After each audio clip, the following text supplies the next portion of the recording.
administratif de Cergy s'est penché cet après-midi, comme prévu, sur la demande de cette association écologiste qui réclame la suspension de la campagne de prospection pétrolière de Total au large de nos côtes. La décision sera rendue dans les prochains jours.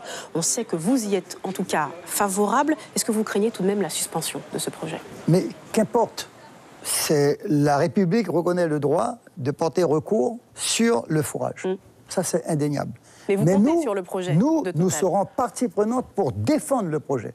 Je vous l'ai dit, et je l'ai dit à vos confrères ou à d'autres, c'est non négociable. Parce que ce n'est pas moi, c'est la CTG qui a remporté cette plus belle victoire auprès du Conseil d'État pour que nous soyons autorité de gestion pour la délivrance de ces permis. Et je vous signale qu'en février 2018, la collectivité est désormais la seule autorité à accorder les permis. Donc la question, ce sont nos potentialités. Sur le plan national où on va simplement mettre fin à ces délivrances de permis. Non. Il ne faut pas confondre l'élément qui vise à de futurs permis en 2040, mais rien ne m'empêchera demain, dans le cadre d'un nouveau statut, d'attaquer cette loi. La question, madame, elle est essentielle.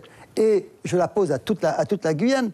On ne peut pas avoir comme simple locomotive la base spatiale. On ne peut pas vivre de 70% de personnes qui vivent du secteur tertiaire.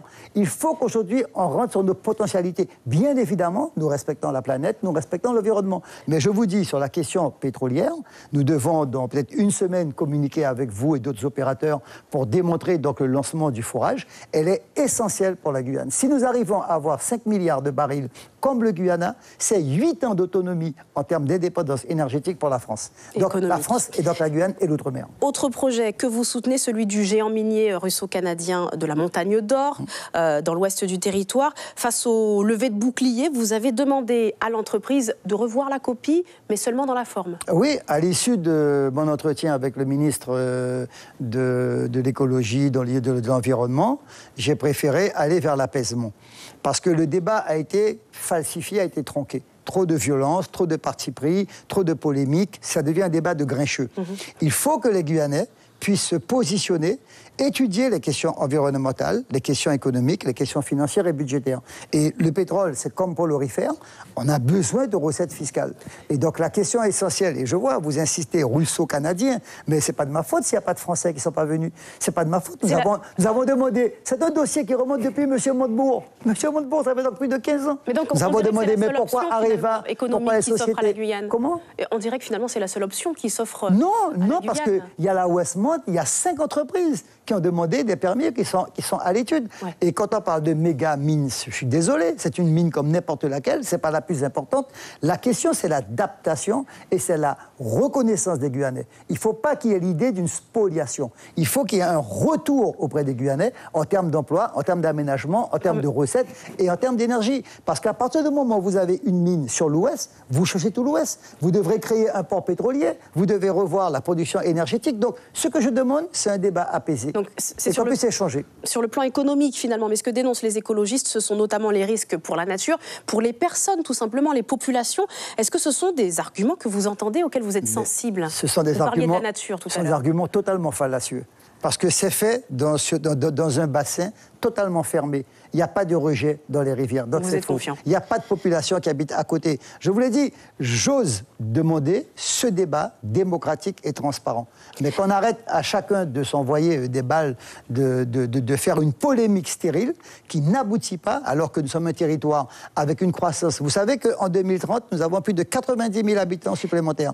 Nous serons plus de 500 000 habitants. Eh bien, si on n'a pas prévu, à l'heure d'aujourd'hui, les recettes fiscales permettant donc de tenir cette croissance démographique, de donner les moyens pour la collectivité, nous ne pourrons pas y réaliser. L'année 2019 sera, en tout cas vous le disiez notamment ce matin sur notre radio, une année de grands chantiers, notamment celui de l'évolution statutaire, entre autres, pour aller à l'essentiel, après la motion adoptée en congrès en décembre dernier. Est-ce que ce sera une priorité dans vos échanges prévus très bientôt avec le Premier ministre Édouard Philippe? Non, soyons francs et soyons loyaux envers la population.